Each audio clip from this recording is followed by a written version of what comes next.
ท่าเลยเอาเฝ้าท่าแม่เอาบ่พ่อบ่ท่านพ่อเหลียเฝ้าท่าเอาอีกบ่สันน่ะโอ้ยบักขามคือมีแต่ใบแก่ๆแท้เนาะบัดนี้เนาะจะได้วะอุ้ยมันมาสิได้เก็บขันเหนียวนี้มีแต่ใบแก่ๆเนี่ยที่จะได้วะต้องหูดไว้แล้วให้ใบมันอ่อนๆทีเนี่ยน้องเคยมึงเฮ็ดหยังเก็บใบบักขามสิบ่มึงยุ่งบ่ฮะมึงยุ่งอยู่บ่ก็บ่ยุ่งแล้วว่าจะได้ให้ถามแน่มึงแข็งบ่ฮะมึงแข็งอยู่บ่โอ้ยข่อยก็แข็งแล้วเนาะอีหลีแม่นบ่อุ้ยข้าไปเอาเนี่ยอยู่ใต้ต้นบักม่วงโอ้ยต้นบักย่อมโอ้ย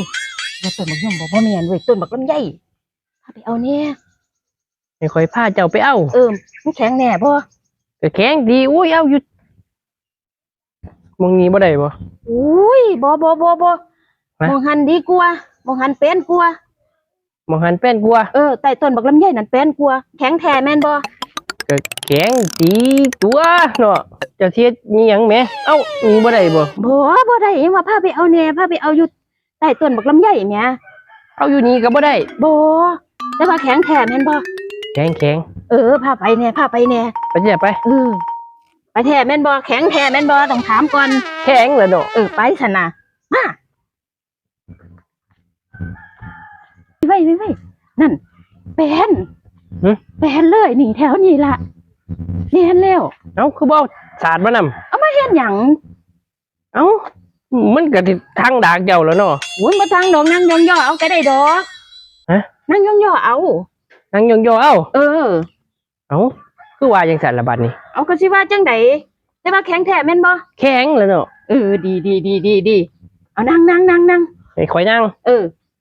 นั่งแนวใดบัดนี้เอาก็นั่งซื่อๆนี่ล่ะแข็งแท้แม่นบ่ก็แข็งดีเจ้าสิขึ้นบ่ขึ้นอีหยังเอ้าอันแข็งนี่คือเกิดมือแข็งอยู่บ่ได้เดียวนี่เกิดมือแข็งแม่นบ่ก็แม่นถูกต้องแล้วกูสิพามึงมาเอาเลขนี่ต้นบักลำไยต้นนี้เขาว่าศักดิ์สิทธิ์อีหยังเด้มาเอาเลขมาเอาเลขมาเอาเลขนี่ล่ะค่ะมือแข็งนั่นเขาว่าคนพาคนมือแข็งมาเอาเลขมันสิดีเขาว่าเอ้าท่าแป้งกะซั่นบัดท่าแป้งเลยแม่นบ่ท่าแป้งเลยท่าแป้งศักดิ์สิทธิ์แฮงแม่นบ่ก็สิศักดิ์สิทธิ์ตัวเนาะในเจ้าว่าศักดิ์สิทธิ์แหมก็ศักดิ์สิทธิ์ตัวท่าเลยแม่นบ่แม่นเอาหลายอยู่บ่หลายท่าเลยเอาเฝ้าท่าแม่เอาบ่พ่อบ่ท่านพ่อเหลียเฝ้าท่าเอาอีกบ่ซั่นน่ะพ่อยังเจ้ามาท่าข่อยอีหยังเดียวนี่เอ้า